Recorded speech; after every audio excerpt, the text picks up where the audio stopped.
Hello. Hey, Hasan, how are you? I'm a big fan. Oh, I'm a fan of yours. Oh, wow, that's crazy. Do you mind holding this? Thank you so much for being here, Cori. How are you doing? I'm all right. It's bittersweet. Yeah. You know, it's a historic moment, but hopefully it's historic in the way where we can see a great change and momentum for everyone, where we can all join in and be proud. How do you feel about, obviously, like, you know, AIPAC-backed big donors that played a significant role in your primary race? It's absolutely disgusting. You know, it's disgusting. It was deceptive. And, you know, the thing is, when you can't run on truth, when you have to run on $1 million lies, that speaks to who you actually are. This is not about one organization either. This is about a system that allows for this, you know, so whether it's AIPAC or the NRA, you know, whether it's the cryptocurrency people, whoever. So for me, we have to do the work to fight this system. We have to fight this system, because what happened in my race was primarily Republican MAGA donors decided who was the Democratic nominee for this seat. And the people of St. Louis deserve better.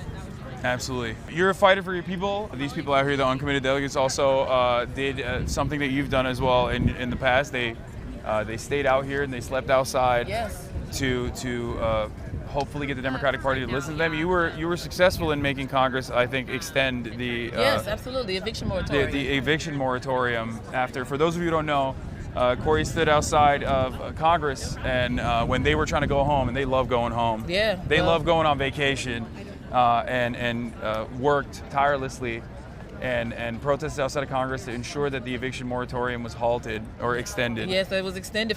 We were out there for four nights and 5 days. And actually, Hasan, the person who was with me when I made the decision to just like, okay, we're just going to stay here, was Abbas Alawiya, the same person who is one of those leading this movement. Hell yeah.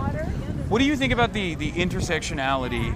This is like kind of silly, but there's a lot of conversation on TikTok nowadays, which is such a ridiculous thing to ask someone like yourself, but a lot of people are confused. They think that, there's this sentiment that like, oh, the pro-Palestinian movement is like anti-black because they're like, not with Kamala Harris or things of that nature, right?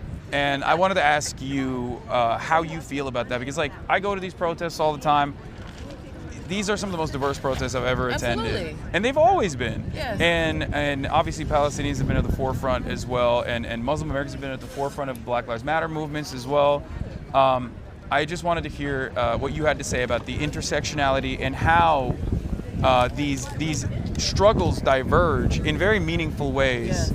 Yes. So first of all, I'll start with the fact that in my community, Black Muslims are working directly with our Arab, Muslim, and Palestinian community, and have been on this issue. So locally, they have been hand in hand working together.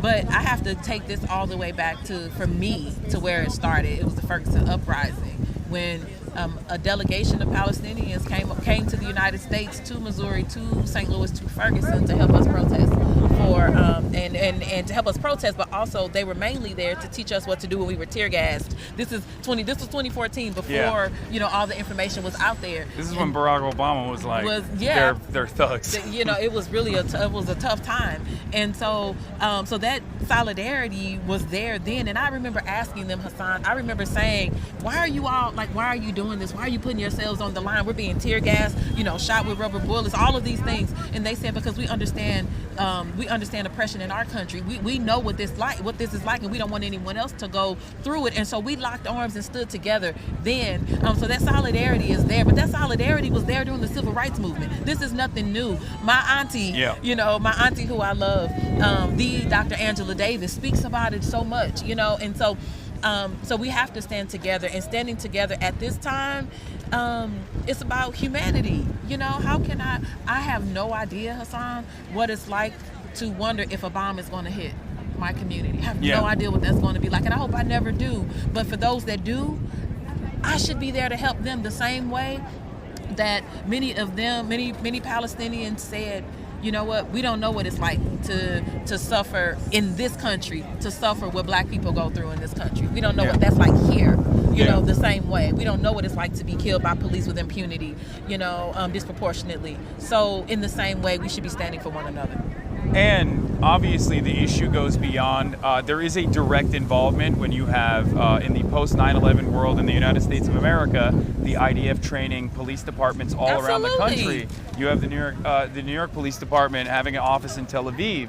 Like, this is a direct issue. It's this sometimes the exact same struggle that Black Americans, people of color in this country experience in terms of police brutality. Oh my gosh. Sometimes the tactics and the techniques are directly taught by the IDF and applied to the Palestinian population. And it's boasted. It's boasted that, you know, from some police departments that they went and received that training.